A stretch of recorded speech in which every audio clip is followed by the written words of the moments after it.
Poesía. Poetry. Greek meaning poesía. I create, yo creo, conveying love, at times some anger, lyrical yet magical methods of manifestations. I love it. A way of remembering, holding on to memory, preservation is called poetry. Predating literacy in many languages, 9 elements of poetry, alliteration, assonance, consonants, figurative language, poetry. I love the imagery. Rhyme with me, feeling the rhythm, sometimes bongos, but today cover me. I'm going in with drums and violins. I'm Dr. Poetry, a dancer while I write a stanza, choosing wisely my tone, bailando el son, escuchando la clave. Each feeling the recentering rapidly to the movement of my pen as I express my thoughts through poem. What many refer to poetry, but was Latin really derived from the Romans? Negative, it's from the Phoenicians. La chingre realmente no derivó de los romanos. After all, aren't we all hermanas y hermanos? Honors to all languages as we keep creating. We may all be speaking, but are we really communicating? I see you over there playing investigator all in my hair, pero yo no me ha muerto para que me estén velando. Entiendo lo que estoy falando, mi filia. Fica con calma, nene. No fica así, no. No fica con rabia, no. No one is shaming you for speaking different languages that connect us all.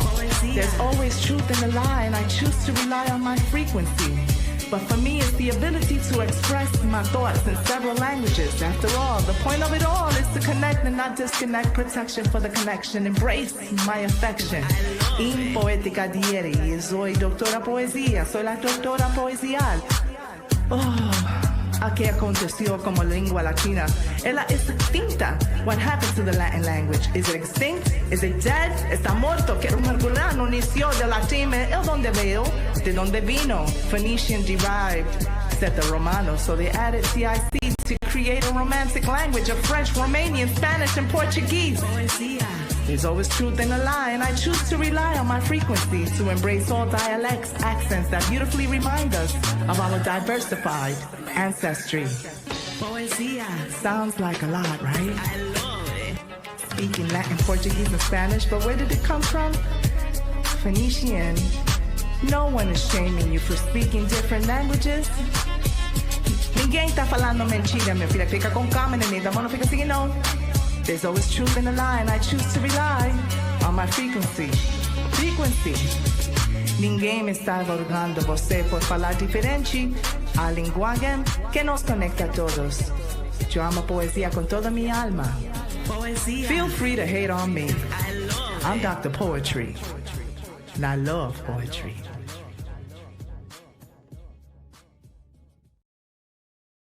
Welcome, everyone, to Hear Me Out Poetry. Happy Saturday, everyone. Yay. What's going on? What's going on? Happy Saturday, y'all. Happy Saturday. Granny. Hey, I'm in the Saturday mood. You look like you're in the Saturday mood, and I love it. I love it. We got our groovy shades on, right, Granny? We doing it. Yeah. What's going on, Daph? How you doing? Well, we out here. We celebrating poetry month. Isn't that right, y'all? Right. Poetry month. I know we got we got some special treats in store tonight. That's right, we do. And what I love about it is that, I mean, who doesn't love a great poetry month to celebrate? And especially April, right? Poetry month is celebrated in April because it was chosen by the Academy of American Poets in 1996 as a way to increase awareness and appreciation of poetry in the United States. And I asked myself, Granny, why April? Why they picked April? Well, spring vibes. April's a time of renewal and inspiration, which fits the mood of poetry, right? Snaps out to that. Hey. School calendars, it's a good time for teachers to incorporate poetry before the year wraps it up, right? It gets wrapped up, and next thing you know, we're here in June, right? Right. Then they have these historical links. April already has literally significance, right? Like T.S. Eliot's The Wasteland starts with April is the cruelest month. Remember that? Yeah. T.S. Eliot's The Wasteland. And it starts with April is the cruelest month. So basically, April had the right mix of symbolism and practicality. So, boy, I was way off. What did you think? I was thinking, springtime means, the animals and the bees and stuff are doing the bee thing, bee thing. Oh, romance. In the Yeah. love and the romance, in the freakiness, So poetry expresses all of that. So I was thinking that's why it was in April. But boy, you schooled me. I like Well, that. I had to school. Yeah, I had to school myself. I was kind of like, why? But why? And I then like I'm that. like, oh, Mhm. that's why. Oh, For I me, love it though. for me, it's almost like it's the perfect way to start off a new year. Right. With April, like you said, it being springtime, new life, and what Right. a perfect way to represent new life and new beginnings with powerful words. So, True. shout out to Poetry Month for that poetic. You heard? Yeah, no. One thing I want to share is this right here, y'all. Right here.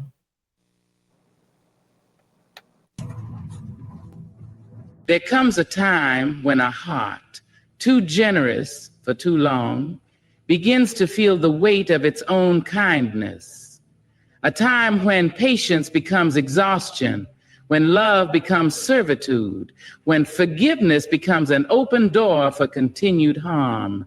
There comes a time when the soul must ask itself, am I giving kindness or am I giving permission? To the ones who have loved a narcissist, who have tried to soothe their wounds, who have stayed despite the hurt, believing that kindness would soften cruelty, I see you. I see the tired hands that have held on too long, the weary eyes that have searched for signs of change, the gentle spirits that have been tested, stretched, and broken. Kindness is a virtue, a light that illuminates the world, a bridge that connects hearts, and a force that brings healing to the broken. It is the quiet strength that allows us to see the goodness in others, to forgive, to extend grace, and to love even when it is difficult. But kindness in the wrong hands can become something far different than its intended beauty. It can be twisted into a tool of manipulation, used as a leash to control, or molded into a weapon against the very soul that gives it so freely. A narcissist does not see kindness as an offering of love. They see it as an opportunity. They do not cherish the warmth it provides. They exploit it for their own gain. To them, kindness is not something to reciprocate. It is something to take advantage of. They will stretch your kindness beyond its limits, test your patience until it wears thin, and drain your love until there is nothing left to give. What once felt like a gift of compassion slowly turns into a cage, one that keeps you locked in a cycle of giving, hoping, and forgiving, while they continue to take, hurt, and disregard.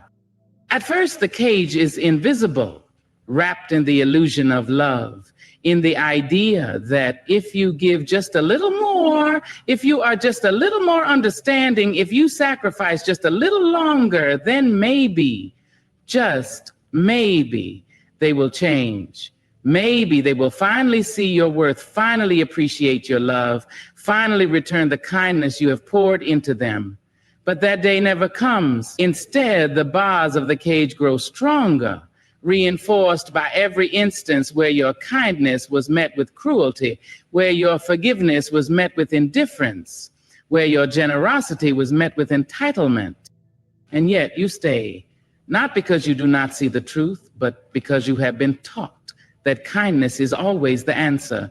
You have been taught that to walk away is to be unkind, that to stop giving is to be selfish, that to demand better is to betray the very nature of love itself.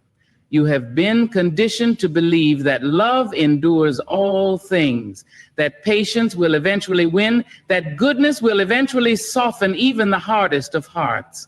And so you hold on, you endure, you wait for the moment when your kindness will finally be enough.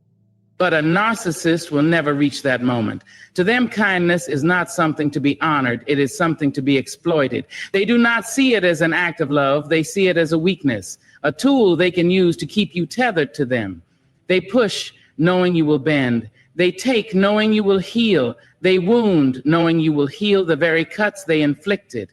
And in this way, kindness is no longer a gift. It is a prison, a beautiful, golden, deceiving prison where you believe that if you just keep loving, if you just keep giving, one day you will finally be set free. But freedom does not come from enduring more pain. It does not come from waiting for someone to wake up and recognize your worth.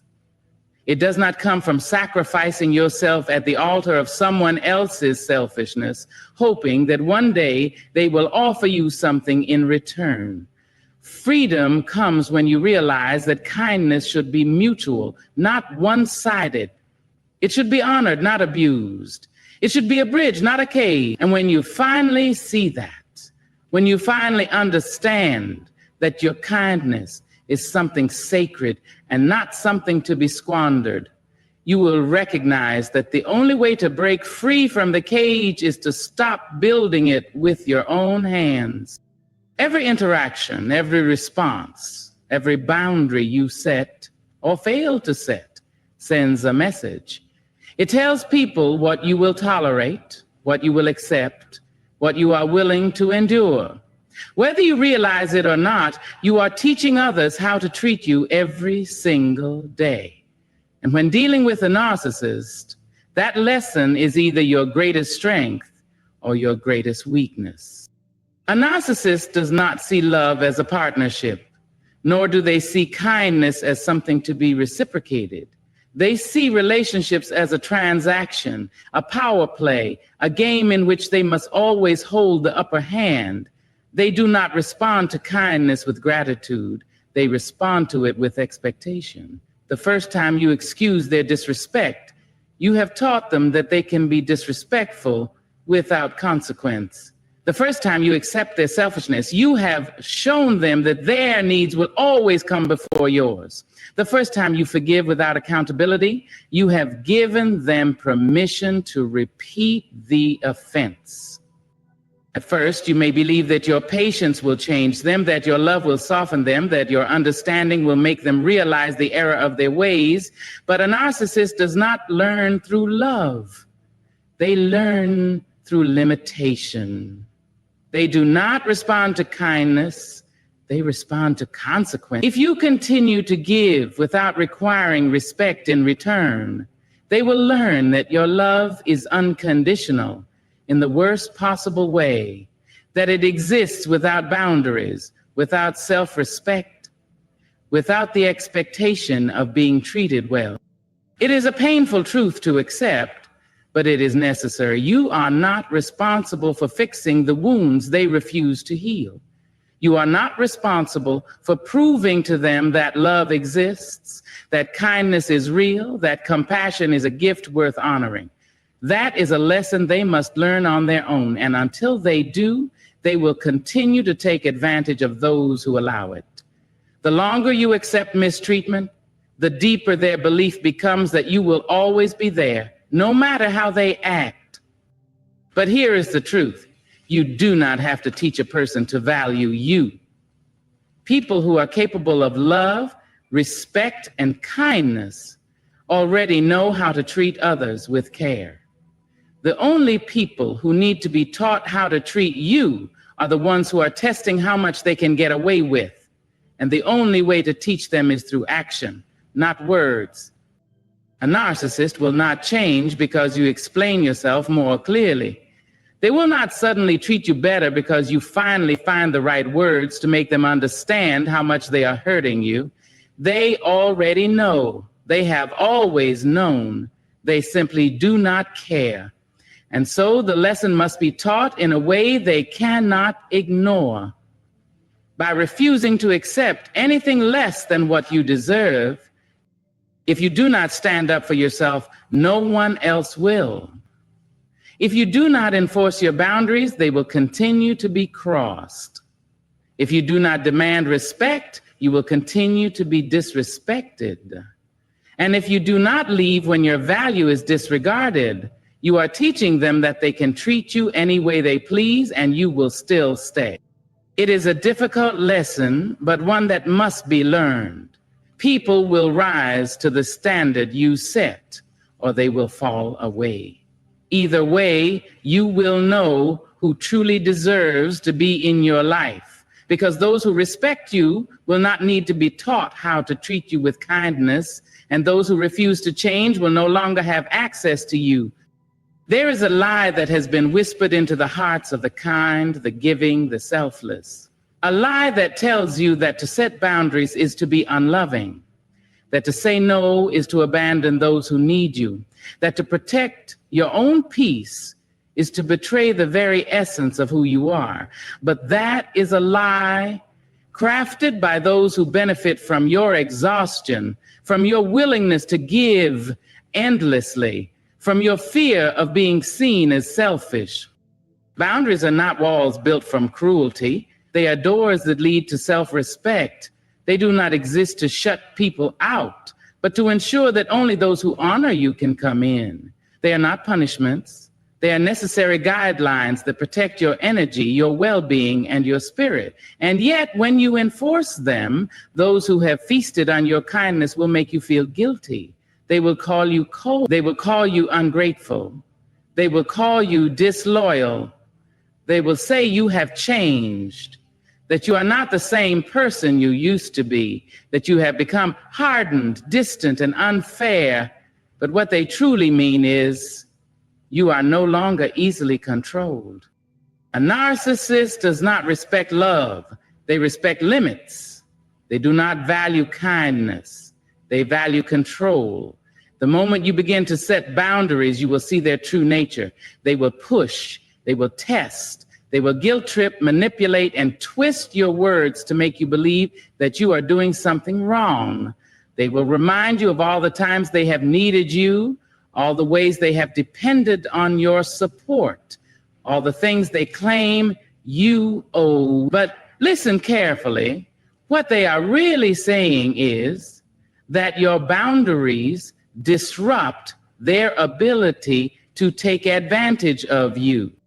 And that is why boundaries are so vital, because without them, you teach others that your needs do not matter, that your exhaustion is an acceptable price for their comfort, that you will always bend, always break, always put them first, even when it drains you completely. But love that demands your self-sacrifice is not love.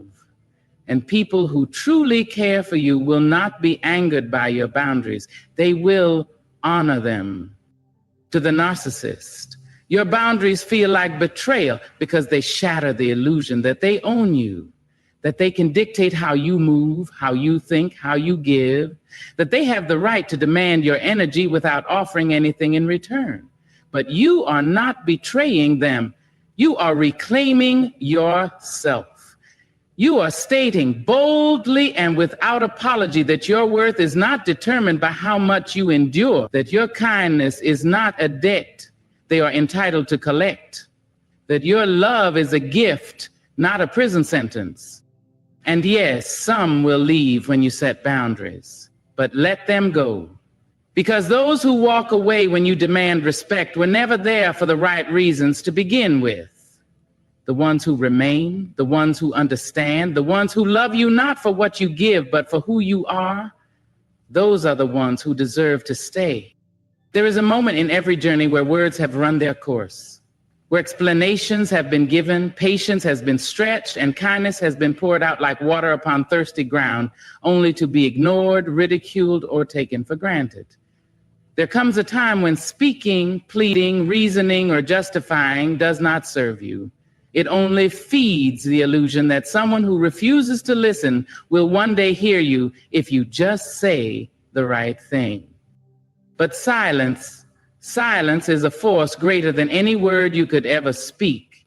It is a declaration, a boundary, a shift in power that does not beg to be understood. When you are dealing with a narcissist, when you are facing someone who twists your words, manipulates your emotions, and thrives on controlling your reactions, silence is not just powerful, it is necessary. A narcissist does not care about your pain. They do not care about the nights you spent crying, the endless patience you have extended, the love you have given despite receiving none in return. They do not feel guilt when they hurt you. They feel satisfaction in knowing they still hold a place in your mind, your emotions, your life. As long as you respond, they remain in control. As long as you respond, they remain in control. As long as you try to make them see, make them understand, make them care, you are playing right into their hands. Pleading is an admission of desperation, and desperation is what they thrive on. They do not hear your words. They hear your need for them. They do not see your pain as something to be soothed. They see it as something to be used. The more you try to explain, the more they twist your words. The more you ask for respect, the more they find ways to withhold it. The more you argue, the more they provoke. And before you know it, you are exhausted, drained, and questioning whether you are the problem, while they sit back, unaffected, enjoying the chaos they have created. But silence, it is the one thing they cannot manipulate. It is the one tool they have no defense against. It leaves them without a script to follow, without a reaction to feed off of, without control over your emotions. It forces them to sit in the emptiness of their own actions, to wonder what you are thinking, to question whether they still have a grip on you. Silence is not weakness. It is the ultimate form of self-respect. It is the refusal to engage in a battle where only you end up wounded. It is the understanding that you do not need to explain yourself to someone committed to misunderstanding you. And so, when you stop responding, when you stop pleading, when you walk away without a word, you are not just removing yourself from their grasp, you are reclaiming your power. You are no longer the person who needs their approval, their validation, their apology. You are no longer the person who explains, who begs, who tries to prove your worth to someone incapable of seeing it. You are no longer bound to their cycle of manipulation because you have stepped into something greater, the quiet, unshakable strength of knowing that you do not have to fight for what is already yours, your dignity, your peace, your freedom. There comes a time when the greatest act of courage is not in staying, not in proving, not in fighting for what refuses to change, but in walking away. It is in choosing yourself when others have chosen to diminish you. It is in deciding that your worth is not something to be debated, bargained for, or compromised. Walking away is not surrender. It is the loudest declaration of self-respect that you will ever make. People will tell you that love requires endurance, that patience is a virtue, that real strength is found in holding on even when it hurts. And for those with kind hearts, with giving souls, with spirits made of hope and resilience, this is the lie that keeps them bound, the lie that convinces them that to walk away is to fail, that to leave is to abandon, that to choose themselves is to be selfish. But strength is not found in enduring endless cycles of hurt. Strength is not in proving your love to someone who refuses to honor it. Strength is not in carrying the weight of a relationship that drains you rather than sustains you. A narcissist will make you believe that you owe them your presence. They will twist your kindness, your empathy, your deep capacity to love into a chain that keeps you tethered. They will remind you of all the times they needed you, all the times you stayed, all the ways they claim they cannot survive without you. But love is not a prison. And if the only way to keep the peace is to shrink yourself, to silence your needs, to become a version of yourself that feels small and invisible, then that is not peace at all. It is control, disguised as companionship. Walking away is an act of defiance in the face of manipulation. It is the moment you decide that your heart is not a battleground, that your mind is not a playground for their games, that your soul is not a well from which they can endlessly draw without ever replenishing. It is not about revenge. It is not about making them see what they have lost. It is about choosing yourself in a world that has told you that your worth is measured by how much you endure. And yes, leaving will feel like loss. It will feel like stepping into the unknown, like severing a part of yourself that you spent so long nurturing, believing in, hoping for. There will be moments of doubt, moments of loneliness, moments when you wonder if you made the right decision. But in time, you will realize that the most painful goodbyes are often the most necessary. That peace is not found in being needed by someone who refuses to appreciate you, but in being free from the weight of proving your worth. The moment you walk away is the moment you reclaim your power. It is the moment you show yourself that you are not weak for leaving. You are strong for refusing to stay where love is conditional, where respect is absent, where your heart is treated as something to be used rather than cherished. Walking away is not giving up. It is stepping forward, away from what no longer serves you, toward the life you were always meant to live. Love, in its truest form, does not demand that you set yourself on fire to keep someone else warm. It does not ask you to shrink so that another may feel bigger, nor does it require you to silence your own needs to keep the peace. Love is not a currency to be exchanged for approval. It is not a burden you must bear alone. It is not an obligation, nor is it a debt you must continuously pay to prove your worth. Yet for those with tender hearts and generous souls, love often becomes an act of sacrifice. It becomes the quiet surrender of your joy, the unspoken trade of your comfort for another's, the ceaseless bending of your boundaries in the hope that one day they will notice, that one day they will appreciate all that you have done, that one day they will finally give back what you have so freely given. But love that is built on sacrifice alone is not love, it is servitude. And any love that asks you to destroy yourself in its name is unworthy of your devotion. A narcissist does not love in the way you do. They do not see your kindness as a gift, but as a tool to be used. They do not cherish your sacrifices. They expect them. They do not feel gratitude for all you give. They feel entitled to it. And the more you give, the more they take. The more you sacrifice, the less they see your value, because to them, your love is not an equal exchange. It is something they believe they deserve, without reciprocation, without effort, without consideration for your well-being. You may believe that if you love them hard enough, if you give enough, if you prove yourself enough, they will change, that they will see the depth of your devotion and finally offer you the love you so freely give. But a love that must be earned is not love. A love that requires you to suffer, to compromise your own happiness, to put yourself last time, to compromise your own happiness, to put yourself last time and time again is not love.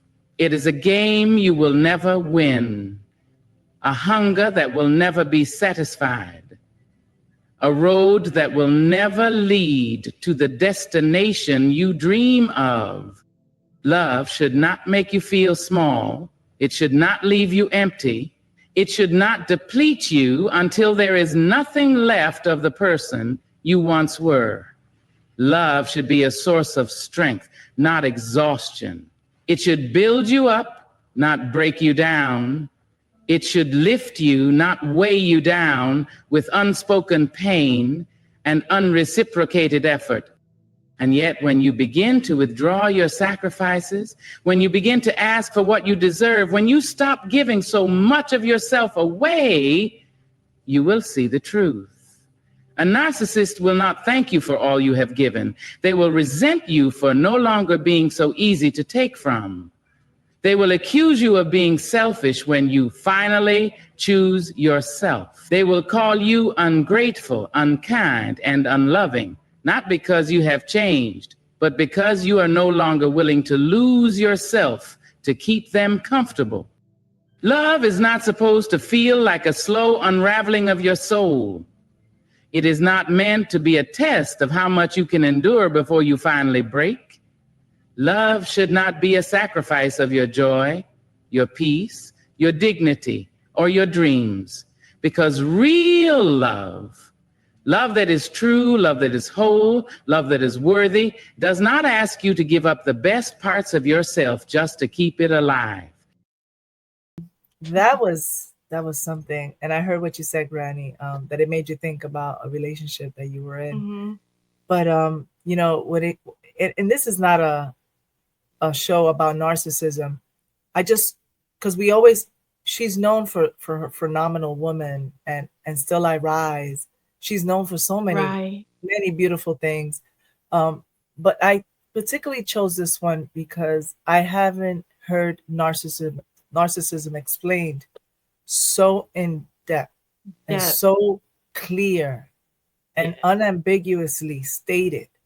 The way it just leaves no room for questioning. There's no gray area when she said what she said here. Like That's true. I truly loved her.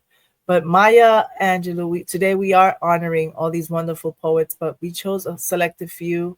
You know, I definitely, who doesn't know Maya, right?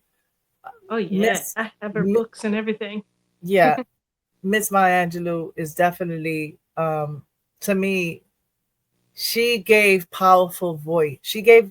Her powerful voice speaks to the struggles, right? And the strength and the beauty, through her writing, her poetry. To me, it just clearly speaks about identity, racism, resilience, love, and hope, and Yep.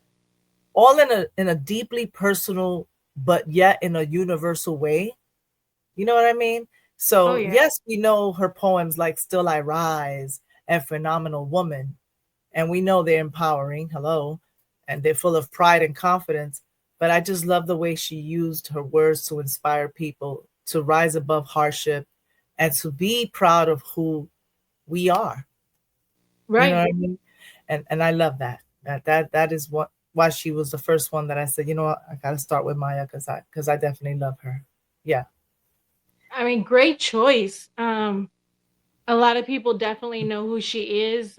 A lot of people know her work, and even in like her work is seen on greeting cards and like those inspirational quotes and stuff. So Maya Angelou is a great pick. Yeah. Yeah, no. Shout out to her. Snaps out to Maya. Man. Shout out to that. I mean, yeah, everything she was talking about too. You know, like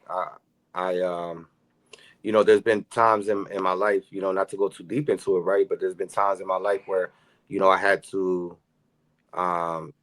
you know, based off what she was speaking about, silence, you know, and walking away, in certain scenarios, and really reclaiming, um, you know, your what she say, reclaiming The um, respect. Self-worth. your Yeah, respect. your self-worth. Self-worth. Yeah, your self-worth. Yo, that was Your powerful. So, self-respect. Hmm. yeah, your self-respect. Yeah, she nailed it. She did a great job right there. That was dope. Yeah, Man. And I not, agree. I just think that everyone could benefit from listening to that piece.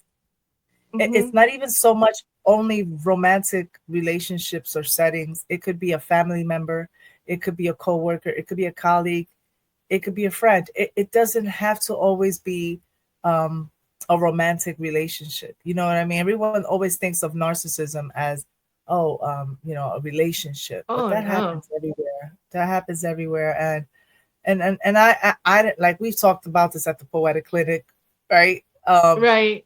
I didn't even know what narcissism was. I know the characteristics, but I just didn't even know that that was such a thing.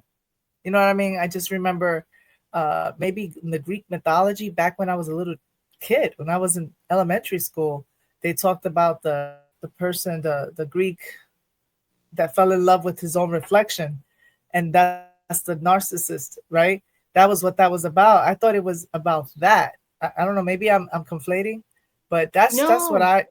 This it wasn't. narcissistic to me was like a conceit, and I always thought that was narcissism. Like you Yeah. fall in love with yourself. I didn't know that it had all these layers to it, you know.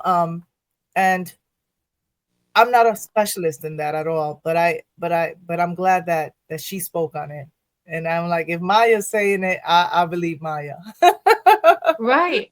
And you're right, Izzy, narcissist isn't a word that was common either. And I remember hearing, oh, that guy's conceited or she's Right, conceited. She thinks right. she's all that. So, that's from our times, that's what I remember. That's what I thought So yeah. narcissist was. Yeah. So the first time I actually ever heard that word was through Maya Angelou too. So yeah, that was a new one Really? for me.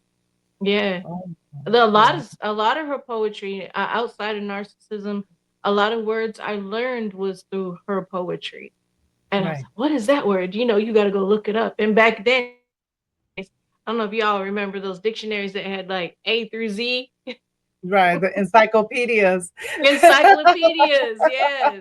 So The Britannica.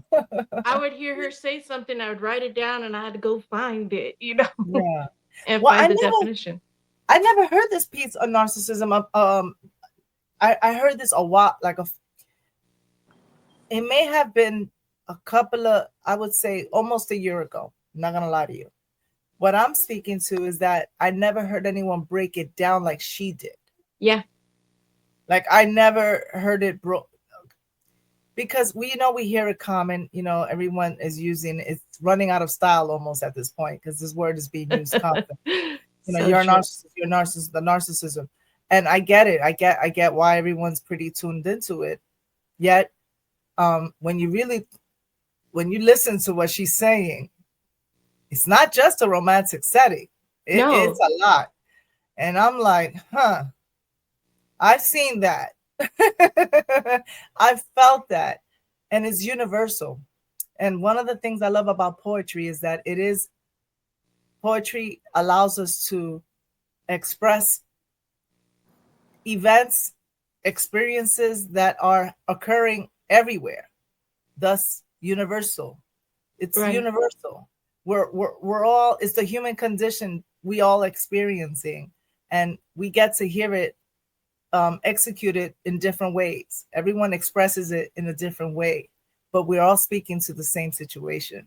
And that's what I love about it. I love poetry because of that. So shout out to Poetry Month, and to hear me out poetry, because this is what we do. We love poetry. So snaps out to Yeah. us too. Snaps out.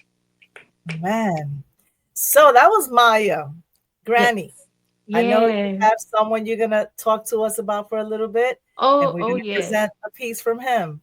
So talk Mi- to us. Mr. Michael Gwynn. His piece is called I Am Poet. I had the pleasure of meeting Mr. Michael Gwynn on another app. And through Mr. Michael Gwynn and his encouragement and stuff, he helped me become a published poet. I'm published in one of his books that he's put out there.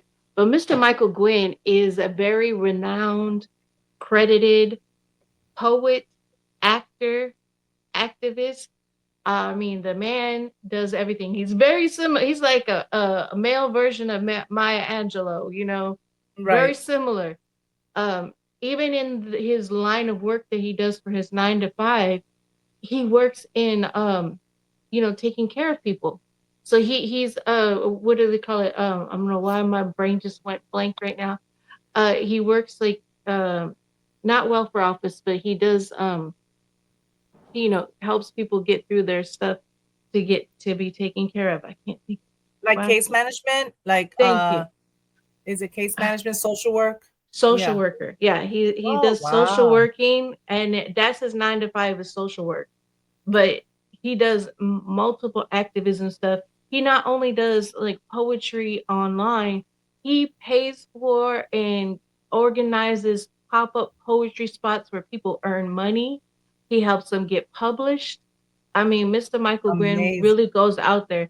All his pieces are not only are they in depth and just mind blowing, some of them.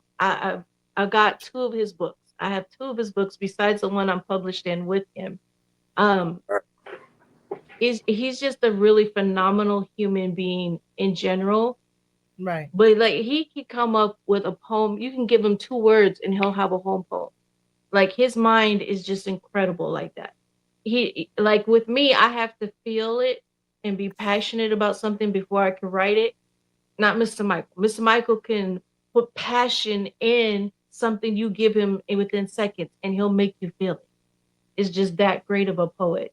So I'm excited to share my friend that I know in person and as well as online and, you know, being published in his book and everything. It's just a pleasure and an honor for me to know the man, number one. Number two, to be able to present him here on Hear Me Out Poetry for Poet Month, you know. So Mr. Michael Gwynn, I am poet. How's everybody doing? Y'all ready for some poetry? Say word. If you're ready for some poetry, say word. My name is Mike Gwynn, and I'm honored to be here. Now, when I think of situations, that often leave us at a deficit before we're even born. For me, it was having to grow up without a father. So I like to dedicate this performance to all of those who grew up without their fathers and to the mothers who had to do both. You said I was born worthless. That's what you told me, mama. Dark moon of your nightmare, half and half, but not whole, of a sum from a story retold over and over again from the center of my soul. I was just 3 minutes removed from being torn from the uterus of then, back when the sun turned his back and shadows cried. And even though just a seed, I can still feel you conceive from daddy's dirty deed, but he was the one that was worthless, mama, not me. I remember swimming inside you, you lay near death. And when you were well enough to feel my movement, your anger and resentment rumbled like thunder. And I wondered how much longer I had to be before you got rid of me. And even though I was an unwanted fetus, I knew who I was, mama, your son, the unchosen one. But in the ovum of that moment, I felt you concede my existence, no longer resisting the urge to murder the unborn metaphor and leave me lying in a pool of aborted promises. And that day was the day I learned to escape danger, but I hung on, clinging to your womb like a dangling participle, clutching the poem yet written. I survived, mama. I survived to prove that statistics just don't fit, and I ain't nobody's misfit, and I can still hear you screaming, boy, you ain't gonna be spit. But I am. And I will no longer be a pun for food stamps or income tax, because I am more than that. And I wish you loved me like I loved you. I wish you loved me like I loved you. I loved you, mama. Still, you said I was born worthless. So this poem is for all those times you beat me for looking like him. And this line is a tie that binds me to the umbilical of those moments where you made me feel like a weed without roots at the foot of an empty family tree. There was no one there, just me, but I am not like my father, mama. I am living proof that flowers can bloom from this seed. I am not like my father, mama, because 1% of you inside me is the reason why I believe, and we've come a long way from belt buckles and criticism. And I just want you to know all the love I ever knew grew to create me from you. And I'm gonna take all this power and all this rage and leave my heart and soul in the Evolution Academy stage for you, because I am not worthless, mama. I'm gonna have my master's degree, I'm a husband, and I'm a father. I made it, mama. And one day, my metaphors will open up heaven's doors and leave teardrops across the sky. And that day, that glorious, wonderful day, you and I will soar. Happy Black History Month, mama.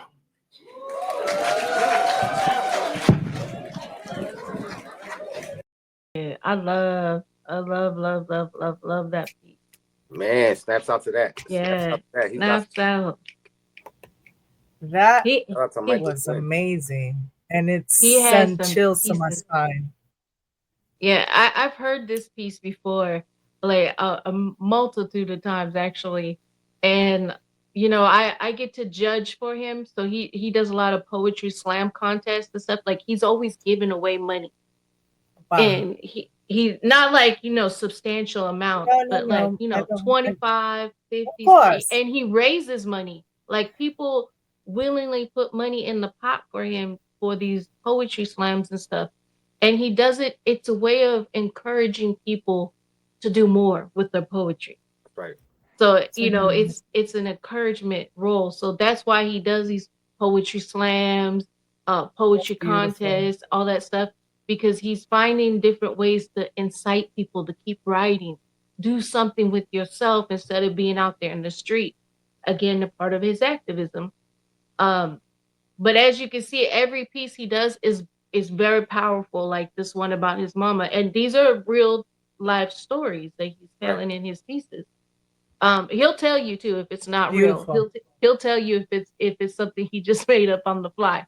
But yeah, he's very dope, very dope, and it's a pleasure to get to work with him. It's a pleasure to It be a sounds judge like for a him. pleasure. It's an honor. I love Mr. Michael Glenn. That is my brother from another mother. Because I'm just like I'm very honored around him. Yeah, so snaps Shout out out to to Mr. Mr. Michael Glenn. That's right.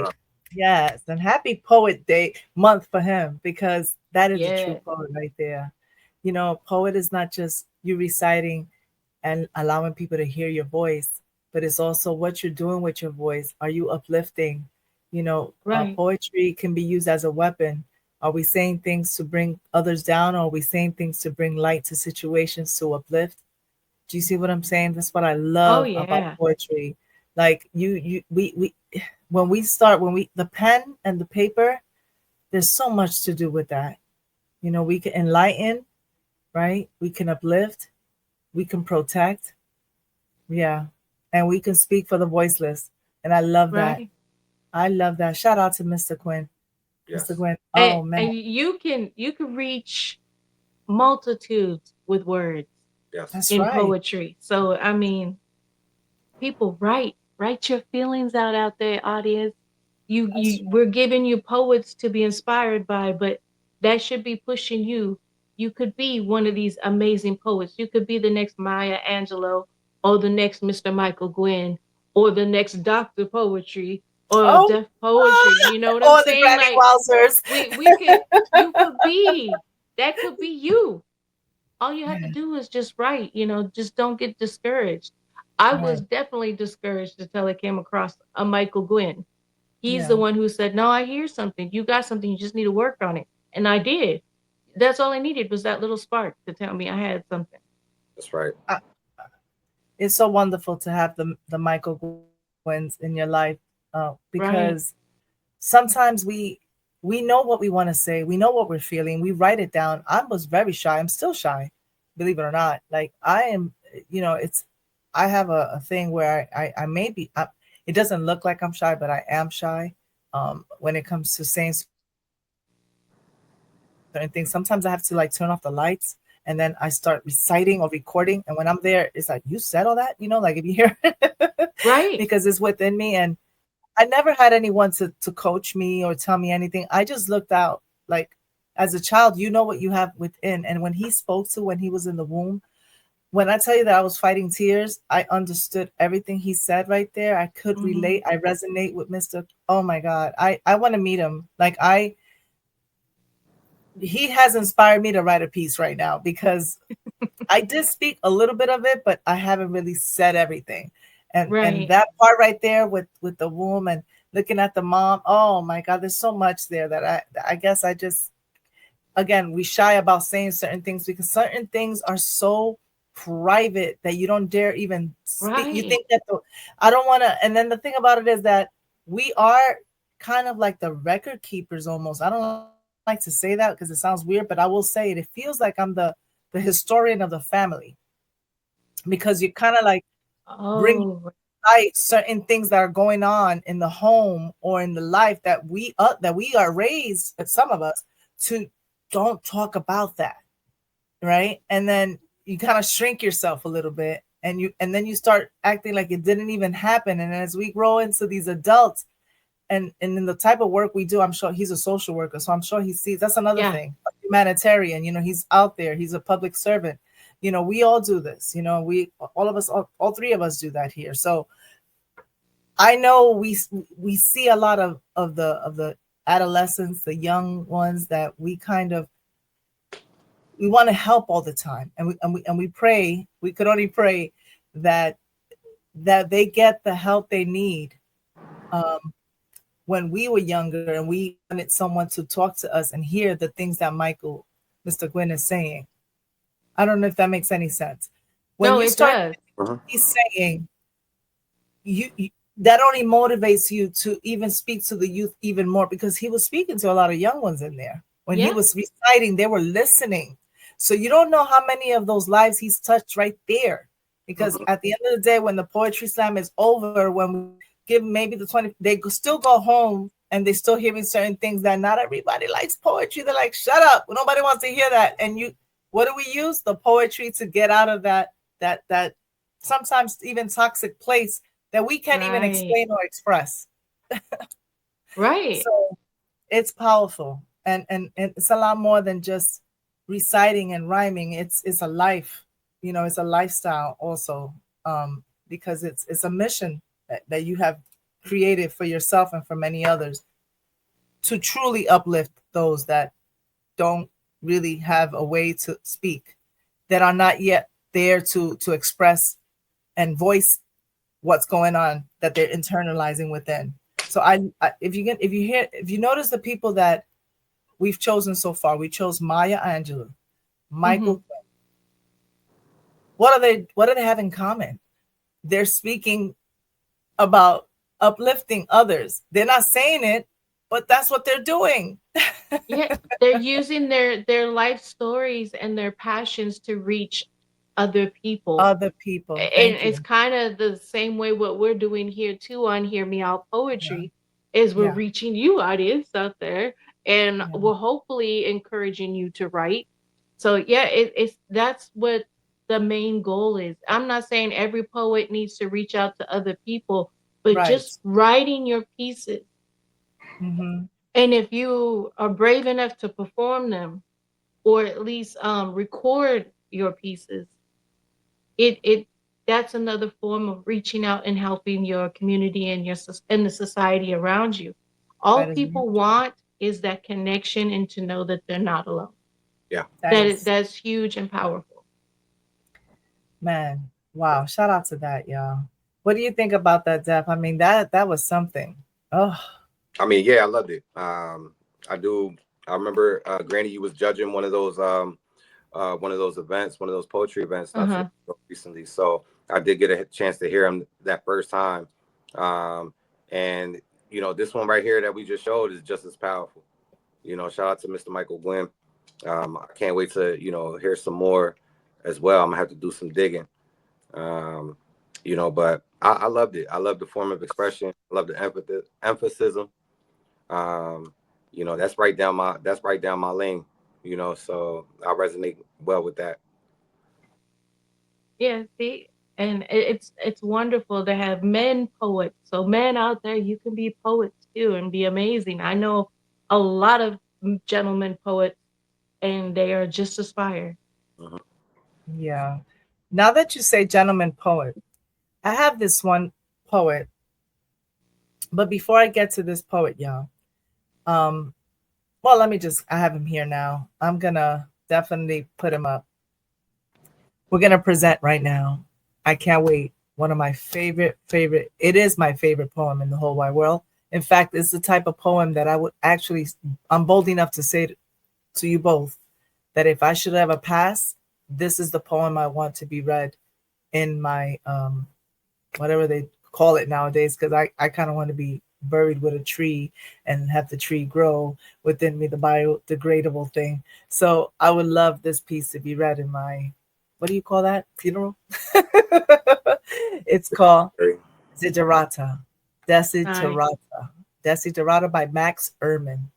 And when I tell you, it's beautiful, it's beautiful. Ooh, I'm It was excited. it was given to me as a gift when I was working at a halfway house and I got promoted and I was excited. Um, I can't tell you, I'm telling you, that's it for me. Um, for sure.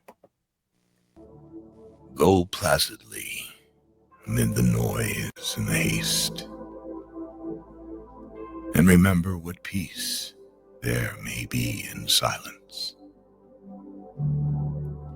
As far as possible, without surrender, be on good terms with all persons.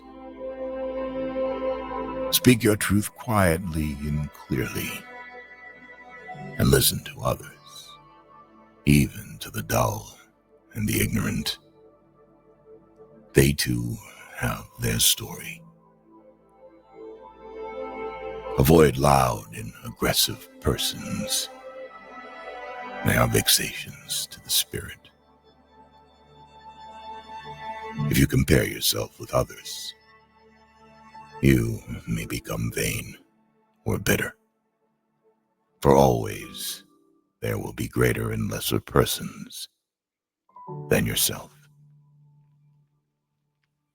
Enjoy your achievements as well as your plans. Keep interested in your own career, however humble. It is a real possession in the changing fortunes of time.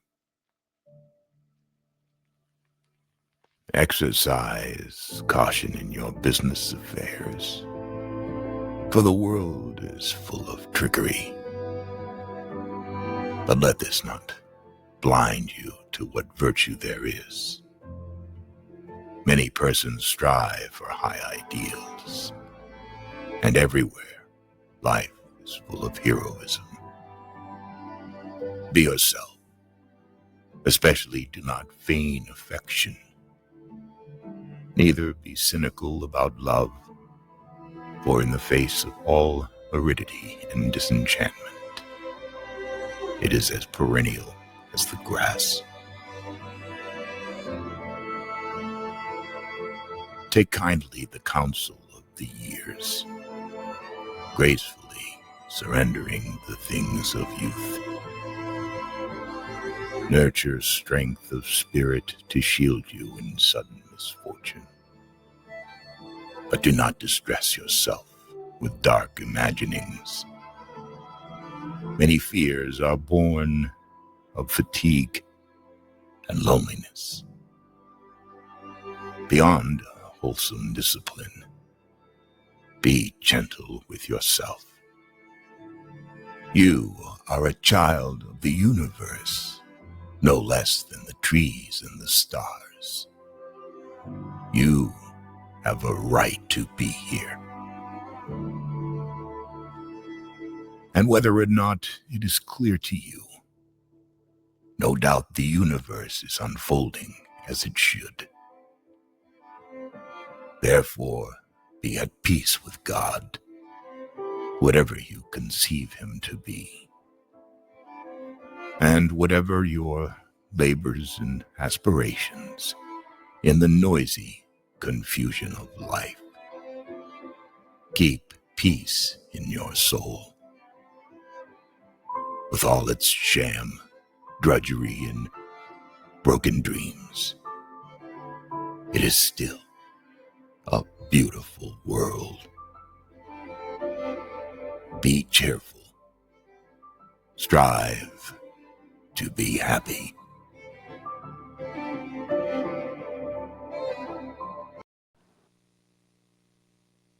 I'm trying to tell y'all, what did you think about that?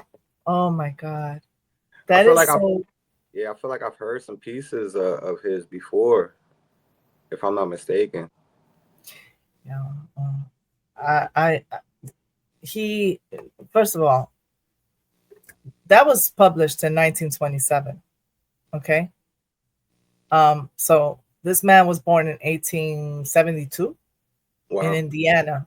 Okay. He died in 1945. He studied law and philosophy. Yeah. And then he also studied law in Harvard. But he left his legal and business career to focus on his writing. Could you believe that? Wow. But I've heard a lot of people do that, though. A lot of the really famous poets and writers and story writers, they all had like major careers in education. It's just cool to me. But it's interesting because that was published. Desiderata was published after his death, and that's when it gained wide, lots of publicity, popularity in the 1960s and 70s. You know, especially during that time of social change. You know, Right. it's a hopeful and calming message, and that's why I received it. You know, I thought it was a beautiful, beautiful way of inspiring and just giving you some words of wisdom, right? Some little pearls Right. of wisdom. Yeah.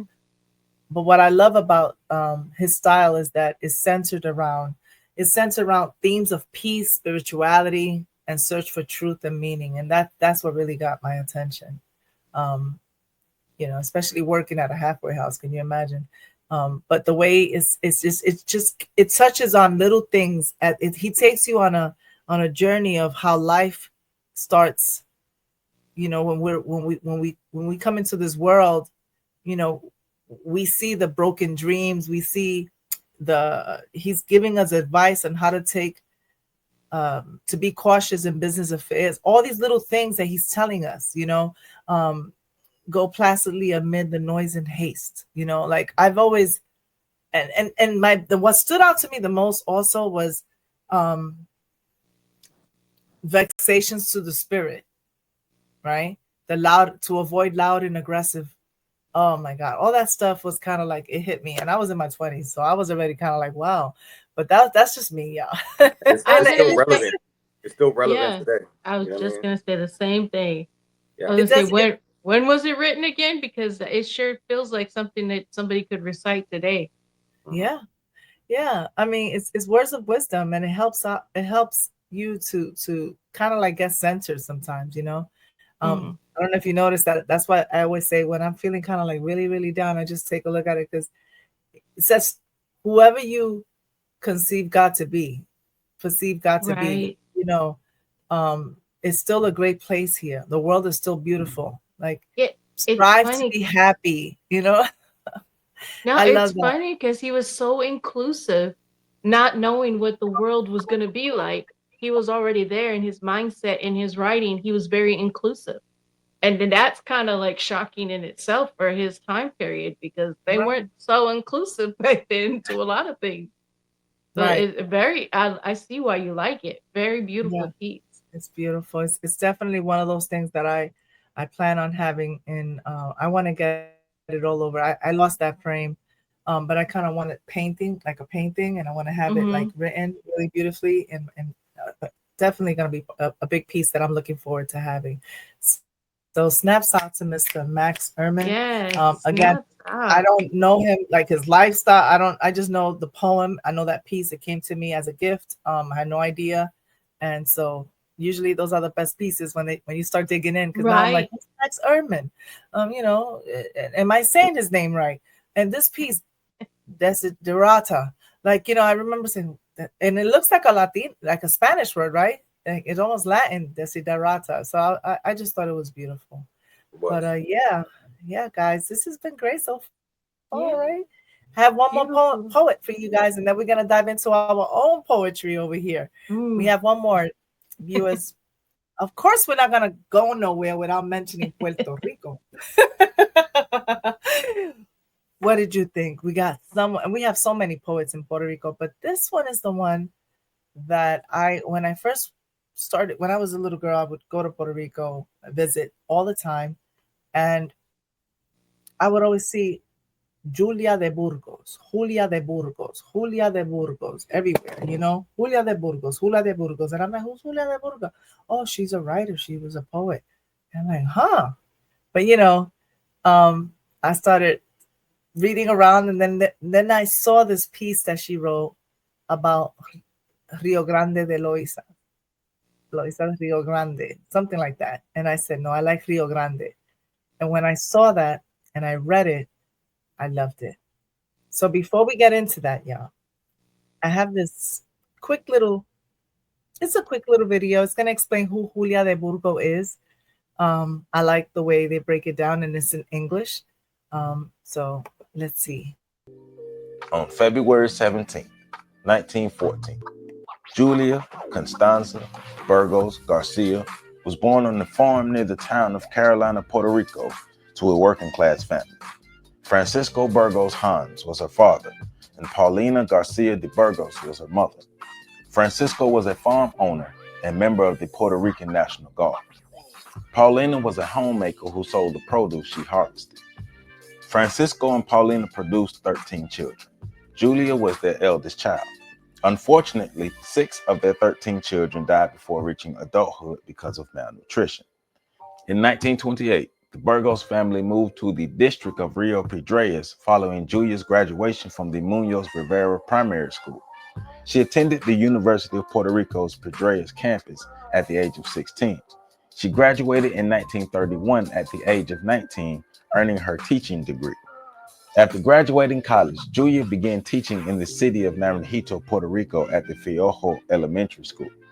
In addition to teaching, Julia worked a side job as a writer for a children's radio show on the Puerto Rican Public Radio. The messages coming from the radio program Julia wrote for were considered politically incorrect at the time. As a result, Julia was fired from Fiojo Elementary School. This was the beginning of the end of Julia's teaching career. Julia married a man named Ruben Rodriguez Beauchamp in 1934. After the couple was married, Julia would never teach again. She was active in Puerto Rican politics and became a member of the Puerto Rican Nationalist Party in 1936. The Daughters of Freedom was the women's offshoot of the Puerto Rican Nationalist Party. She was elected as the Secretary General for the Daughters of Freedom. Writing was a skill and outlet Julia often used to express her feelings about her life experiences. She was a published writer during her time as a teacher and working with the Puerto Rican Nationalist Party. She published several poems and writings within Puerto Rican newspapers and magazines. She eventually published her books, Songs of the Simple Truth and I Was My Own Path. She was able to capture the essence of what it was to be a Puerto Rican who was oppressed and discriminated against by their government. She was also able to capture the voices of the women of Puerto Rico fighting for their equality.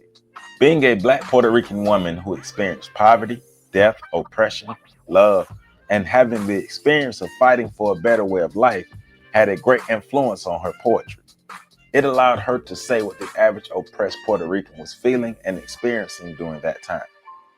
During the late 1930s, Julia traveled to Havana, Cuba to attend the University of Cuba before leaving school to work as a journalist for the Pueblos Hispanos newspaper. She would also work several odd jobs to make a living.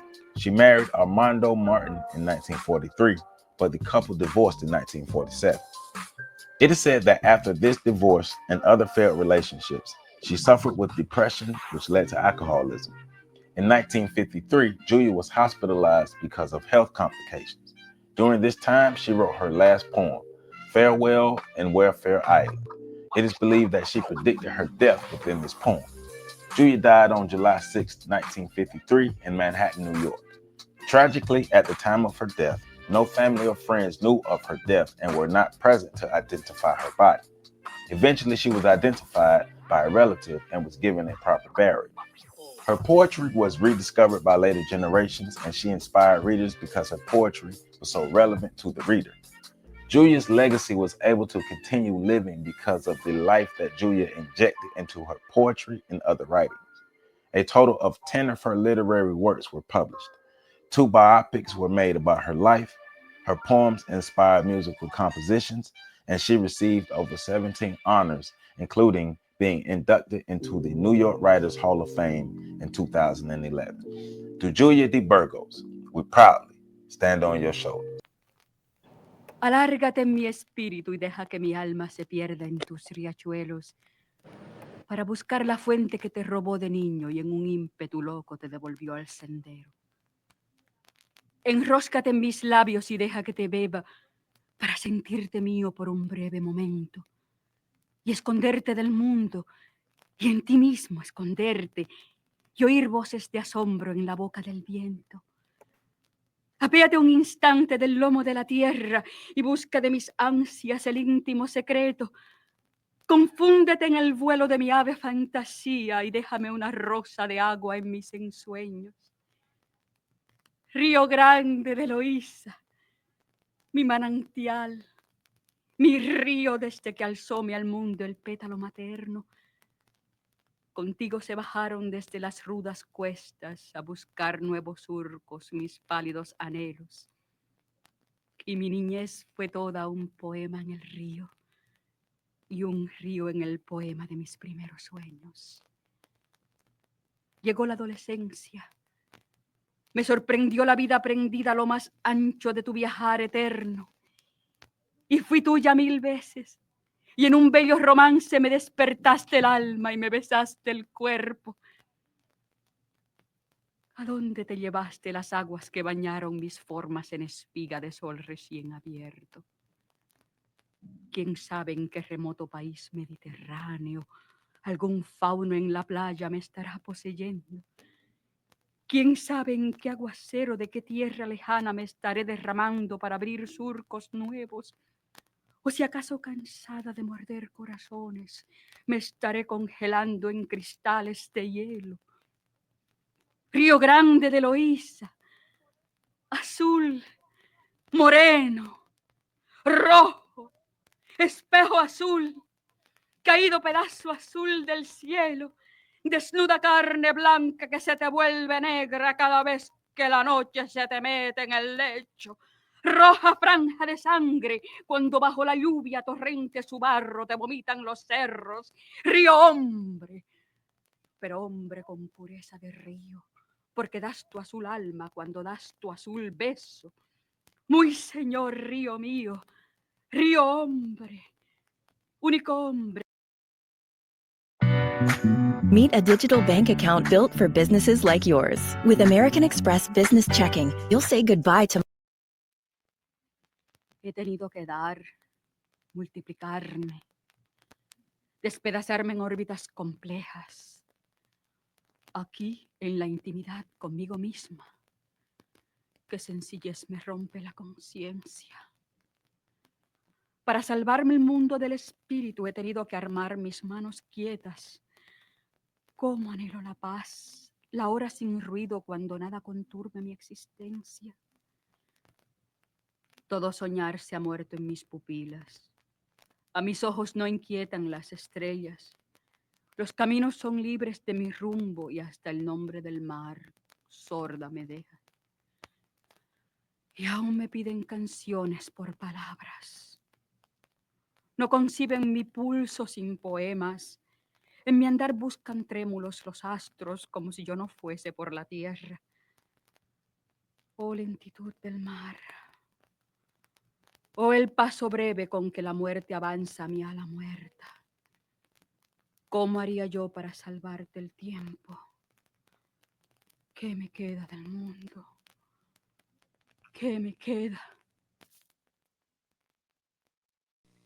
Wow.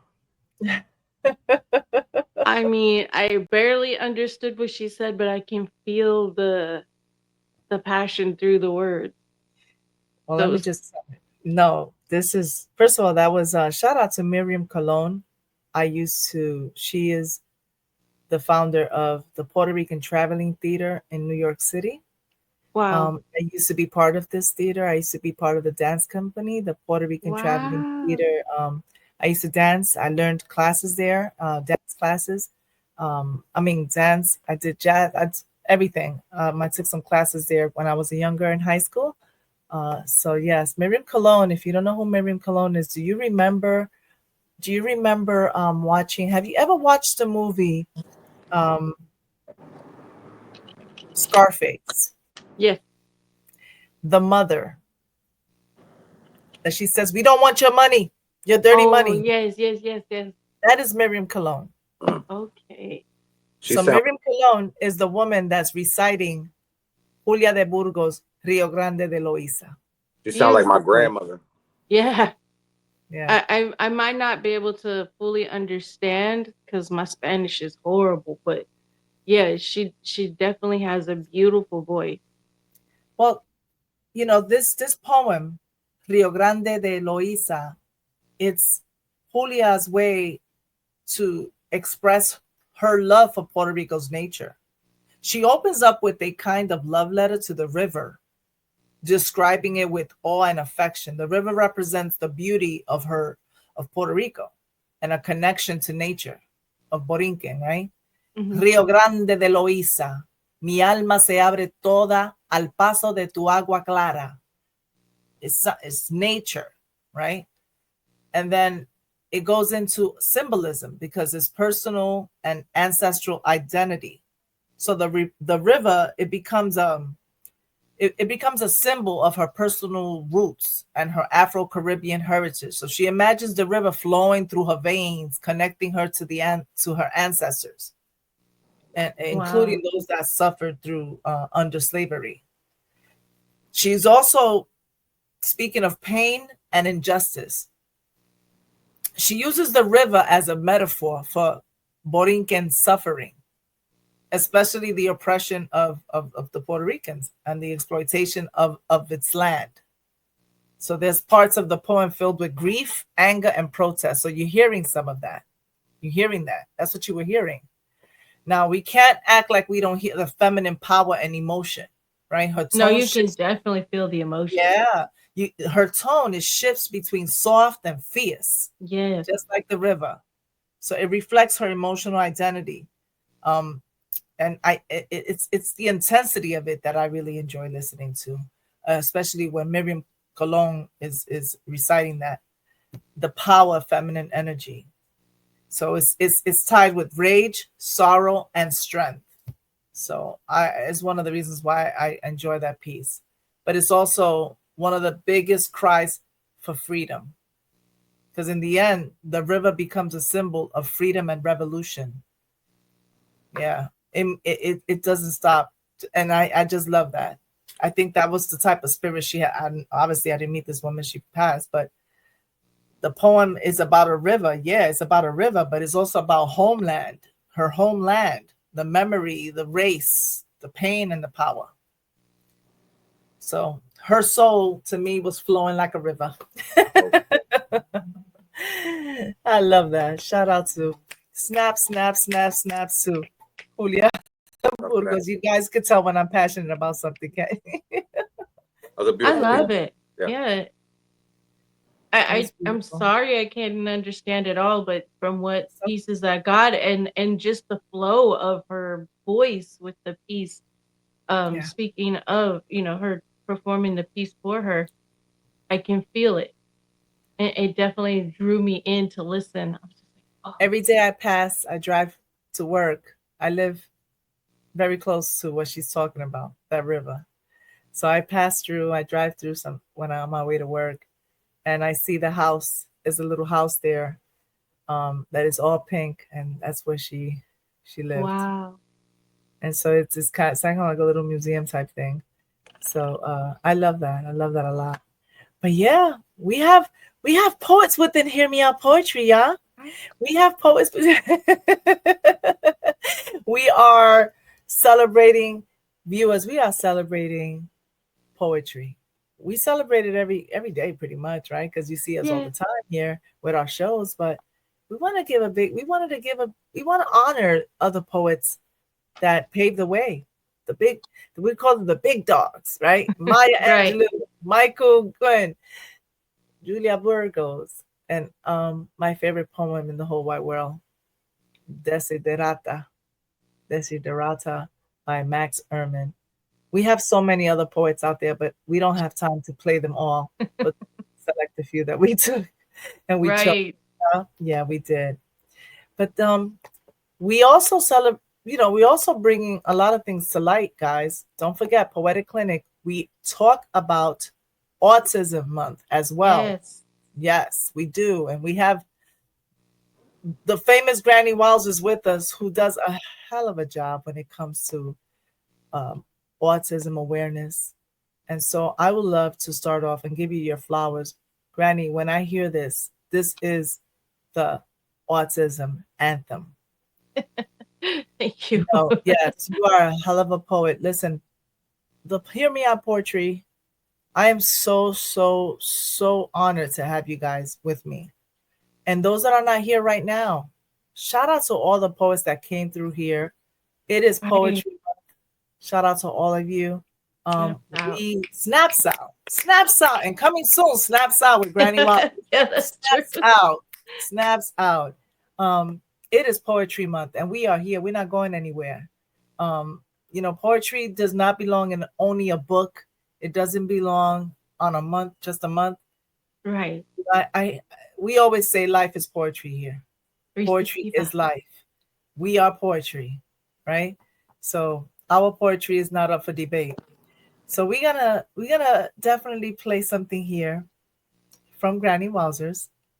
We call it the anthem of poetry because it is, to me, it's definitely the anthem of poetry. If I could find it, here we go. Shout out to Granny Wowzers, y'all. I love this.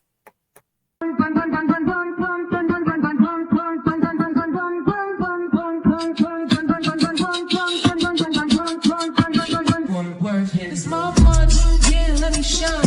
Ain't no cure needed, I'm doing just fine. Perfectly limitless, can't box me in. Not a puzzle piece, never needed to fit in. Infinite vibes, infinite ways. Unapologetic, I don't need to be swayed. I was born to stand out, never fade. So why you trying to fit me in a world you made? I'm a dope man, it's realistic. Don't skies, I'm all tested. See me rising, yeah, you wishing, but I can move with no permission. Y'all reach for me, but I set the tone in my own world. Still holding on. See you watching, yeah, you jealous, low key. Wishing you could move as slick as me. I ain't gotta fit, I make my space. Rewrite the rules, I own my pace.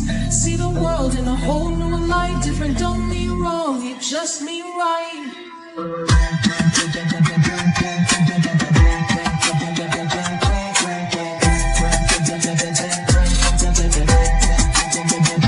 Step in my world, open your mind. Limitless vision, I'm one of a kind. Ain't no shame, just let me be. Unapologetically artistic, fully me. Hear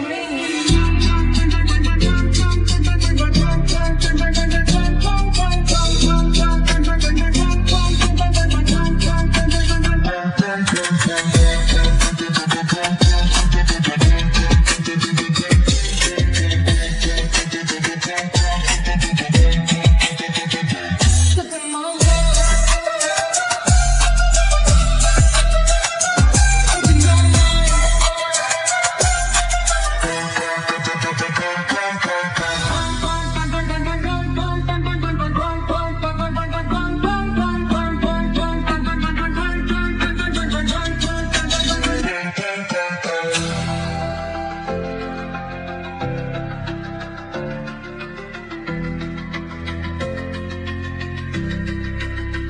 So step in my world, open your mind.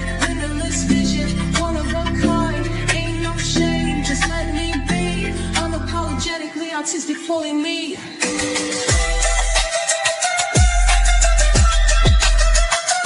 Fully me.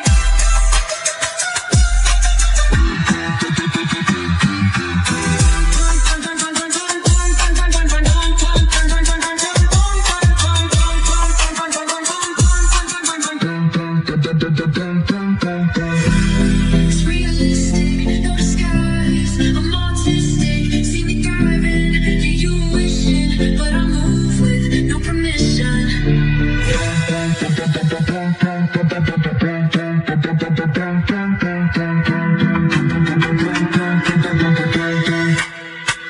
Step in my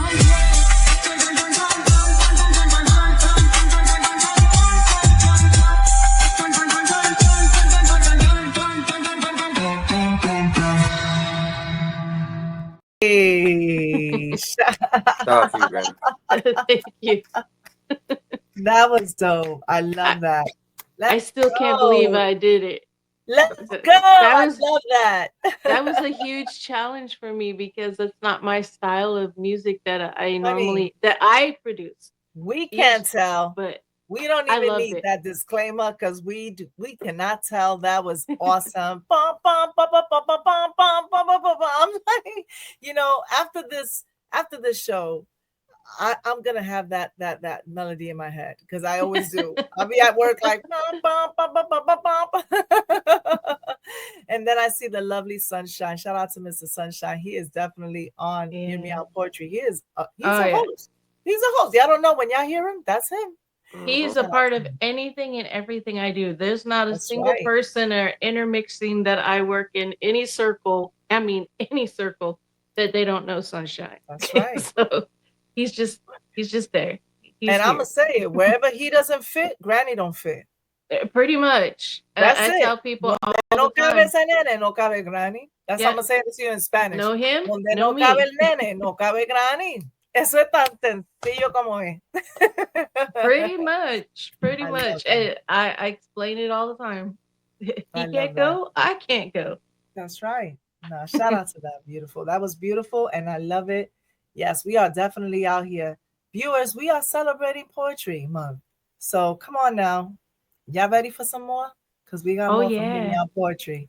Now we're gonna take a little down. This one's a little down, but it's a reality. So I've mentioned this before. This piece is called Unborn. For all the babies unborn, for all the babies that were not born. And this speaks about my life. This is me being bold enough. This is actually written. This was written many, many moons ago. I modified a couple of things because I had to add on the numbers of surgeries I've had. So I had to remix it. But it speaks to going through it, right? The loss of a uterus, the loss of the ability to have children. I never was able to talk about that. But poetry does something to you. It makes you feel like it's okay to talk about it. Someone will resonate, but that's not the reason why I said it. I said it because I had to release it. Yes. And it was my way of releasing and allowing things to flow so that I can grow, right? I always say, let it go so it can flow so we can grow. That is definitely a piece that I wrote. And yeah, it got me a little choked up, but I'm okay now. And when you guys listen to it, don't have a pity party. It's something that we women don't talk about. The ones that Mother's Day is coming up soon. It used to bother me. It used to make me go into my sadness and stuff because, you know, they're like, Happy Mother's Day. And I'm like, thank you. And then I'm like, I'm not a mother. But I am celebrating not being a mother too.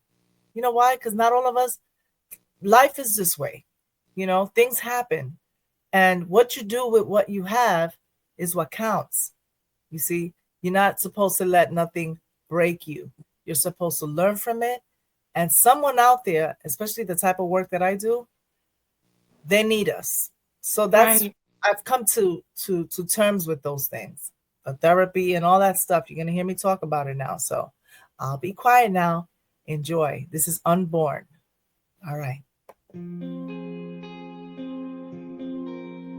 Unborn. Oh Lord, I'm torn from all the babies unborn. Catastrophes are not fair. It isn't right. I admit I was angry. I was scared. They asked if I still wanted children, and I said yes. And they persisted, letting me know that I was in danger. They said, you sure you want children knowing your illness? And I said, no, I honestly do not know. But I want a boy. I don't care. I want a girl. I'll take a pair. And oh Lord, I'm torn from all those babies unborn. But scraping and cutting and eliminating my reproductive instruments of creation, feeling destroyed from the flesh right down to the last bone, all that blood and my tears couldn't run dry. I couldn't see past that wicked demise, and each life form was wiped away in front of my own eyes. Suddenly I realized each piece was an instrument of my life. Oh Lord, I'm torn from all my babies unborn. And I was in critical condition, and many rooms of ICU, fabricated decisions. And I tried to be brave and save you. They didn't bother asking me how I was gonna get through. Oh Lord, I'm torn from all my babies unborn. 15 surgeries with deadly memories. They took the womb right out of me and left me wombless. And the agony, radiation, and I said no to chemotherapy. Therapy was the only thing that kept me from believing that I was still a woman. I was still a woman without a womb. It took too much in me to stand tall and rise above all this sadness, because the devil didn't mind trying to confuse me. But I'm strong, and I know that there were too many victims and too many lies and not enough circumstances. And yeah, I felt confined, but in a bitter world so cruel, I still had love, and it would have been all for you, unborn. Would have been a younger version of older me, just thinking about this. I can't breathe. I healed physically, I healed emotionally, but I still dream of us. And it took therapy for me to accept that I am still a woman without a uterus. It was killing me as those feelings were questioning me. Where are your possibilities? The unpredictable mysteries of genetics insist. And as my love for bearing you, my unborn, grew deeper than dignity. And I'm not guilty. I was trying to survive and strive for my biological existence. Some failed to comprehend my persistence. Others are insensitive to my emotional resistance. Do you hear me, unborn? I'm torn from all my babies unborn. That one's for all my babies unborn, and it's all right. It's all right, y'all. You know, it's not supposed to be a sorrowful day, but we do share happiness, sadness, confusion. We celebrate the good and the bad, because without the bad, we don't strive to be happy, and we got to get through it. We really got to get through those moments where they're so rough, and poetry has allowed me to get through it.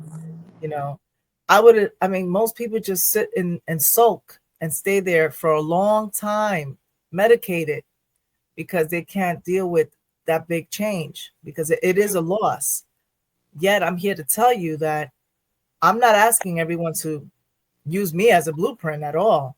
But when you hear my poetry, you're going to hear a lot of laughter, but you're going to hear some sadness too.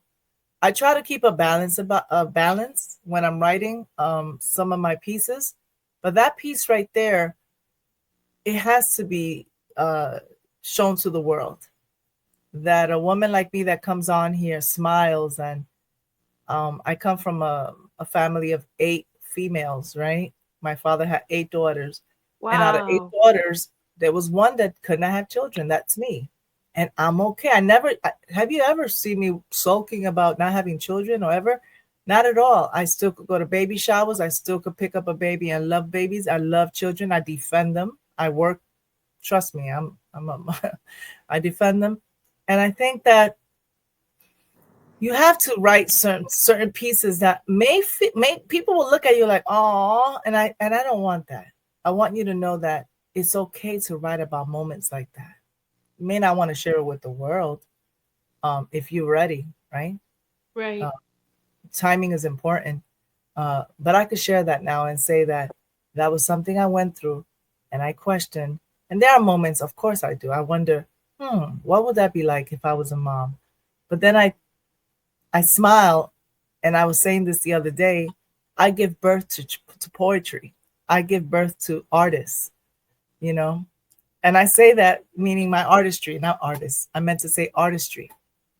That to me is my child right now, because when I'm long gone, my poetry will be there, and that's my legacy. I hope for it to be my legacy. Right. That's right. So that's some of us. When I think of people like Celia Cruz, she used to say, Celia Cruz, the queen of salsa. She never had children, and she would always say that the audience was her family, the children, her music, and I could relate to that because we pour into that. Aside from family members and friends and my friends' kids and all that greatness, but it's always good to share the good and the bad, and then look back and say, I overcame that. It didn't break me. Ooh, you almost had me, And then you keep smiling and you keep going. And that's real talk, yeah. I'm not feigning affection. I'm telling you the truth.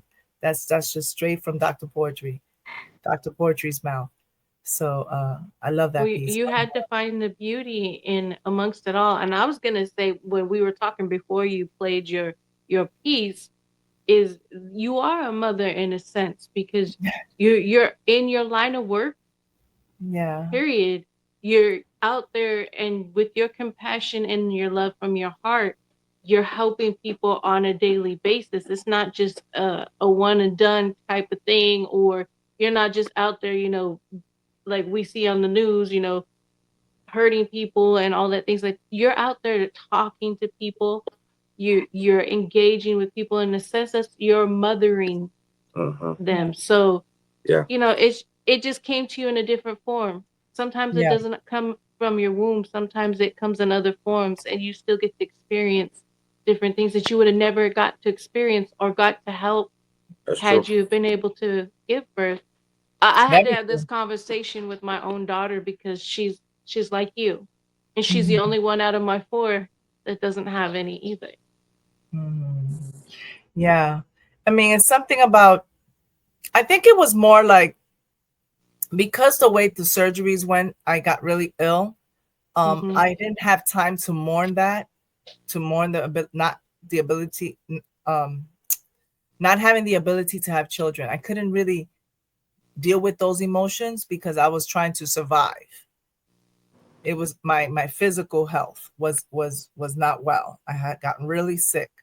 And so after that happened, it takes maybe a year before it hits you really hard. Like, you're not going to have your own children. And when they remove an organ, a reproductive piece of you as a woman, the word I speak on that on the piece, womb and man. And I struggled with that part because, you hear folks saying, oh, like, if you don't have children, you're just worthless. Like, why are you here? And I was just like, do I have even possibility of even being someone, like a woman? Like, and then I was like, what am I talking about? When we get older, you can't have children when you get older. You're like 90. I don't know, maybe, but and realistically, don't we go through menopause? I was gonna say, miracles have happened. But I'm saying, don't we go through menopause though? We do. Scientifically, yes, we do. But that hits women different stages of their life. But it reaches a point where you're 80, 90 years old. Right. You're not going to be able to have children. So eventually we go there. Some of us are going to have these situations, and I don't psych myself and not to feel anything. You have to allow yourself to feel the sadness. Allow yourself to feel the sadness. Allow yourself to feel the void. Don't pretend, because I did that a lot too. This is a subject for a poetic clinic. But there was that's a great subject. Great subject. I try, so you start putting so many things on your plate because you don't escapism. You don't want to sit with the issue, right? With that, I don't have. So you just keep busy. You keep moving. And there was a time where I was like, I gotta start feeling, and I did that. So the good news is that after you do that, it's like the rain. When it starts pouring down and then pouring down, eventually the sun is gonna come out. You cannot sit there in the mud. True.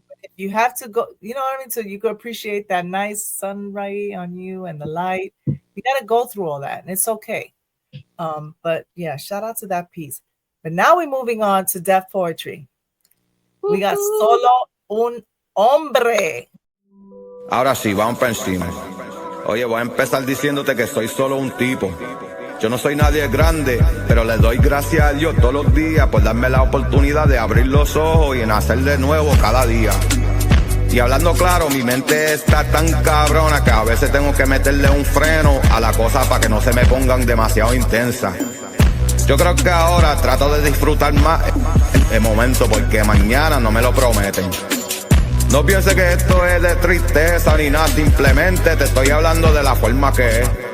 Esto es un pedazo de lo que pienso, es como lo que me sale del alma. Déjame ser malinterpretado. Tírame lo que quieras, pégame, suéltalo. Si lo que hago no habla por mí, entonces no me creas. Y en verdad, en estos años de vida soy más consciente de los pasos que doy, de lo que sale de mi boca. A veces todavía maldigo, pero no como antes. Ya pasé por esa etapa de limpiar mi boca, mi vida. Ahora la tengo limpia y la uso para decir mi verdad. Que es solo la verdad de un tipo y mi verdad cambia porque todos los días aprendo algo nuevo. Gracias a Dios por eso. Yo no soy un santo, pero tampoco soy un Judas. Yo elijo el amor, pero el mundo quiere que uno se convierta en una bestia. ¿No lo saben? Hasta los animales saben que no somos iguales. Yo no cargo esa mala costumbre, yo cargo con lo divino. No me hagas repetir eso 7 veces, después déjalo caer. Just to put it in different words, just so you know. Es solo un pedazo de mí. Ya a esta altura, ¿quién carajo se preocupa por mí si no soy yo mismo? Estoy soldando amor a lo que vale la pena y eso no va a parar. Es egoísta pensar y qué hay de mí. Siempre he estado bien y eso es una elección mía. Yo sé que mi historia me trajo hasta aquí y me permitió ser la mejor versión de mí mismo. No me quites eso. Yo no te lo quitaría a ti. Puñeta, me da duro ser tan real y aún así me tratan como si no fuera confiable. ¿Qué carajo? ¿Hasta cuándo tengo que esperar antes de decir que se joda? Yo no soy un patrón común y que se joda lo que piensen de mis patrones. Yo soy responsable de lo que hago. You heard? We got one more video and we're getting ready to get out of here, y'all, because it's about that time. But shout out to all those poets out there. This is a family tree. And this is for all the families out there. I've been appointed by my ancestors to yank those roots under the family tree, to break the generational curses. See, I won't be carrying seeds, but I will ask, how do I remove the years of traumas buried beneath the roots of my family tree? How do I release my mother's temperamental, moody, lack of trust in men that marinates 50% within the seeds cultivated inside my head, but instead I've been pushing it down, deep below, giving it a secure space beneath the traumas buried beneath the roots of my family tree. How? How do I get him to believe that I am so in love with him, regardless of all the uncertainties I see and breathe, not giving a fuck how pendeja-ish I be? When I know our connectivity is authentically between you and me. So fuck what others see. When I know it's about you and it's about me battling the premature tendencies of showing each other how deep the years of traumas buried beneath the roots of our own fears of abandonment and distrust. Yet there's a reason why my apologies need fixing. Oh, they need fixing. See, I am willing to not only talk about taking accountability and looking within me and beyond reasons why do I feel the need to point out the wrong in me and highlight the right in you and in others. I'm in a state of loving and sometimes hating because I need to remove the traumas buried beneath the roots of my delicate family tree. Because I'm sensitive. I need you to know that I'm not interested in the blame game. I'm interested in working out these indifferences and understanding that you and I need to stay in the same lane and not complain about how we react to each other's amplified pain from all the scars covered. And I don't need to be validated. Nor am I not the kind of emotional woman eradicated, depicted with the roots exposed. We are more than I love you, but I can't stand you, knowing damn well we're connected souls, even if you fall short to see the only truth is that my mother's temperamental, moody, yet lack of trust in men that marinates 50% with the seeds cultivated inside my head.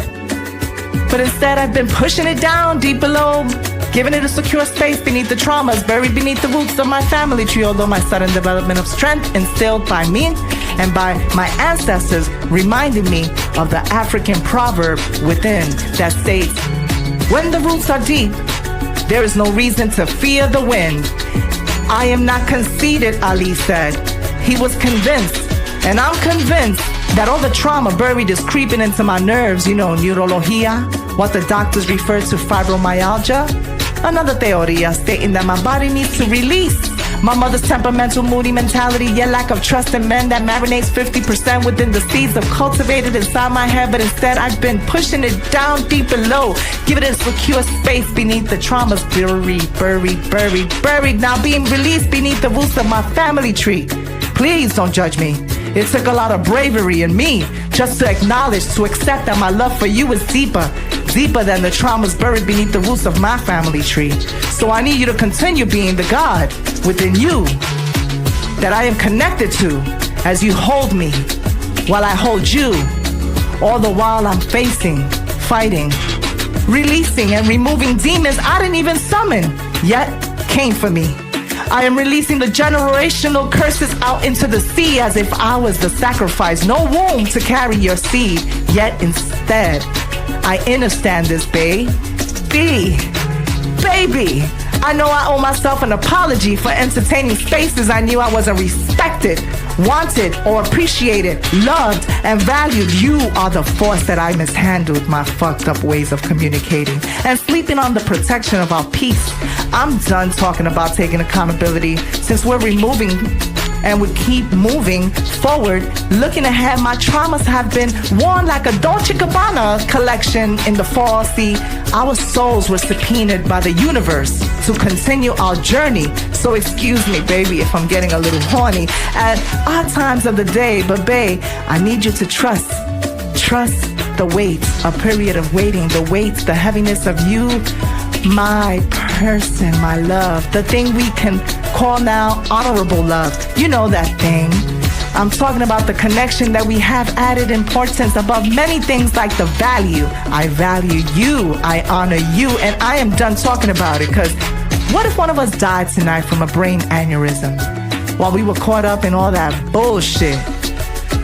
Baby, fuck all that shit. I'm done shoveling, cutting, and removal of all the years of traumas buried beneath the roots of my family tree. I'm done talking. We're not lost. We're in a growth process.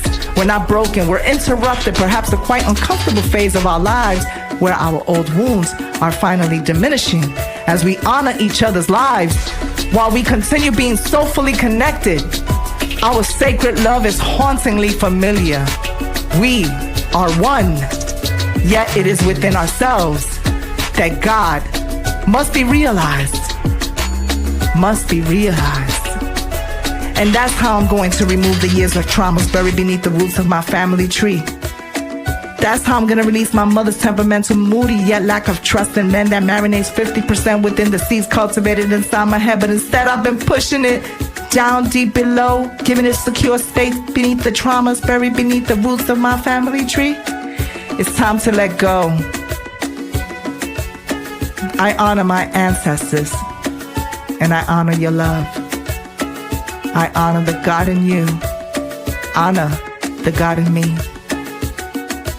The goddess in me. The empress in me. It took bravery to get here. I'm Dr. Poetry.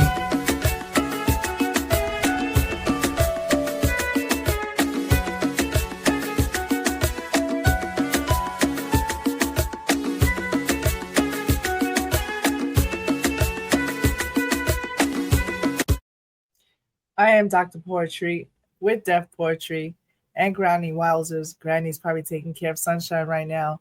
It is getting a little late and we got to get going. But this has been a fabulous, fabulous special on Poetry Month and Hear Me Out Poetry. I am honored to always have this and keep pouring into so much of, I don't even know how to explain it sometimes, Steph. All I know is that when we hear, I get this little, like, I'm so happy that we have this space. Big shout out to the Alliance Network, Read Talks, Elevated Bliss, Trip to Say, all the poets that come through here. We definitely love doing this. I know I love doing this, Steph. So I'm sure you could agree. That's right. Any final thoughts? For the viewers? Well, this was great.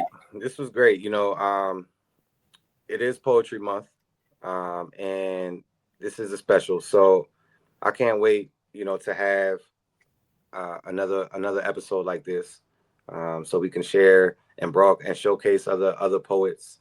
And I think, it's a great example of how many talented and well spoken individuals are out there, throughout time as well. So Yeah. I mean, it was an honor. And there she is. Can you say hi? Can she say hi? Can she? Oh, I'm not sure. She's probably having a little. No, Hold I on. had it on mute. My bad. Okay, that's okay. I know you. I said she's probably saying good night to Sunshine because it is Saturday night, y'all. We got a lot of things to take care of, but I wanted you to say goodbye to the viewers because you know how much they love you. They love all of these wonderful poets on here, and we really do appreciate you, Granny, and all your advocacy for autism and all that you do. I wanted to give a big special shout out to the Birdhouse, Chili Chill, Yes, thank doing you. his thing. Yes, yes. Anybody else? Public and all those people out there, Mr. Oh my God, you have so much going on. So you give the viewers a big shout out to things that you got going on right now. Oh yeah, a shout out, of course, to the Birdhouse, Chili Chill, everybody wrapped up in there. Angel Kim, Mr. Michael Gwynn. We showcased Mr. Michael Gwynn tonight. I call him Mr. Michael Gwynn. If you talk to him, he's gonna just say, "Call me Mike Gwynn," but I say Michael. Shout out to all the parents out there that are parents of autistic children. A big, huge shout out to all of you. This is You have to look at your child and say this is endless possibilities. There's no limits for your children. It's just what you want to pour into them. So shout out to all of you. And of course, my Hear Me Out Poetry cast. I mean, we've got Dr. Poetry, Deaf Poetry, and Miss Cheesecake. Miss So Cheesecake. That's shout out, we right. got big things coming. So shout out to us. Yes, don't forget, Snaps y'all. out to us. Snaps out to the Hear Me Out Poetry. All right, we have Mondays with the Poetic Clinic. We have the new show that we got going on, which is Floetic Justice, okay, on Behind the Uniform. We also have What in the Borinquen is Going On Here with that poetry. I love that show as well. And we have, don't forget the Floetic Video Box, okay? Tune into that. We had some nice shows yesterday. We had some great videos out there. So just make sure y'all check in with the network. We are out here and we're not going anywhere. And don't forget to visit our merch shop. Is www.hearmeoutpoetry.com. Just click the merch in there, the websites, and we're there. If you want to be a guest on the show, if you would love, you have an interesting story that you want to discuss on Poetic Clinic regarding all the stuff we talk about on the Poetic Clinic, or on Hear Me Out Poetry, or on Floetic Justice, okay? All those law enforcement officers, first responders, don't forget, hit us up. We are here. And if you've been to the island or you have something to say about the island of Borinquen, make sure you call us because we are there to ask you a question. The question is going to be, what in the Borinquen is going on here? Okay? I'll be tuning in because I want to know what's going on. Yeah, we got a lot going on over there. But make sure y'all check all those shows out. And we're not going anywhere, y'all. All right. Love y'all. It is a wonderful, wonderful month of April. We're almost in May. So we got a lot. We're almost here. We're on summertime. Hello. So make sure y'all hit the yes. We have a lot of music, a lot sundress. We have a lot of wonderful stuff out there, a lot of music, a lot of poetry. So just start looking into our Apple, Spotify. And I know you do. I know you do. I see you dancing in there. Look, gentlemen, you want to impress the ladies. Play them some poetry. To love you, show them you understand from the inside out. I'm just saying that's a good tip because if a man plays poetry to me, I'm gonna look at him twice. Right? Can you just imagine? It's Saturday night, y'all. Go get that bottle of wine and love to love you, baby. Come on, baby, let's speak together. Huh? saying that's Granny! smooth. Like, come bring it. Bring now it. you guys know. Now you know the trick to get to Granny Wowzers, because you know I am single as a Pringle, but play me some poetry. You know, If you got, listen, y'all heard it from Granny. She's single. Okay, all right. Listen to her poetry. You can get to Granny with poetry first. Bring your poetry. All right. Shout out to y'all. Have a wonderful, wonderful weekend, y'all. This is great. Poesia. Poetry. Greek meaning poesia. I create, yo creo, conveying love, at times some anger, lyrical yet magical methods of manifestations. I love it. A way of remembering, holding on to memory, preservation is called poetry. Predating literacy in many languages, 9 elements of poetry, alliteration, assonance, consonance, figurative language, poetry. I love the imagery. Rhyme with me, feeling the rhythm, sometimes bongos, but today cover me. I'm going in with drums and violins. I'm Dr. Poetry. I dance while I write a stanza, choosing wisely my tone, bailando el son, escuchando la clave, deeply feeling the recentering rapidly to the movement of my pen as I express my thoughts through poem. What many refer to poetry, but was Latin really derived from the Romans? Negative, it's from the Phoenicians. Latin realmente no derivó de los romanos. After all, aren't we all hermanas y hermanos? Honors to all languages as we keep creating. We may all be speaking, but are we really communicating? I see you over there playing investigator all in my hair, pero yo no me ha muerto para que me estén velando. Entiendo lo que estoy falando, mi filia. Fica con calma, nene. No fica así, no. No fica con rabia, no. No one is shaming you for speaking different languages that connect us all. There's always truth in the lie, and I choose to rely on my frequency. But for me, it's the ability to express my thoughts in several languages. After all, the point of it all is to connect and not disconnect. Protection for the connection. Embrace my affection. In poetica dieri, soy doctora poesía. Soy la doctora poesial. ¿A qué aconteció como lengua latina? Ella es extinta. What happened to the Latin language? Is it extinct? Is it dead? Está muerto. Que no inició de latín. ¿El donde veo? ¿De donde vino? Phoenician derived, said the Romanos. So they added CIC to create a romantic language of French, Romanian, Spanish, and Portuguese. Poesia. There's always truth in a lie, and I choose to rely on my frequency to embrace all dialects, accents that beautifully remind us of our diversified ancestry. Poesia sounds like a lot, right? I love it. Speaking Latin, Portuguese, and Spanish, but where did it come from? Phoenician.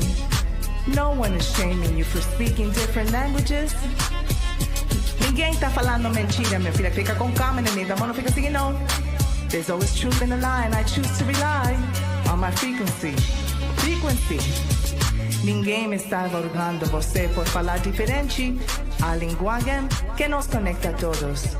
Yo amo poesía con toda mi alma. Poesía. Feel free to hate on me.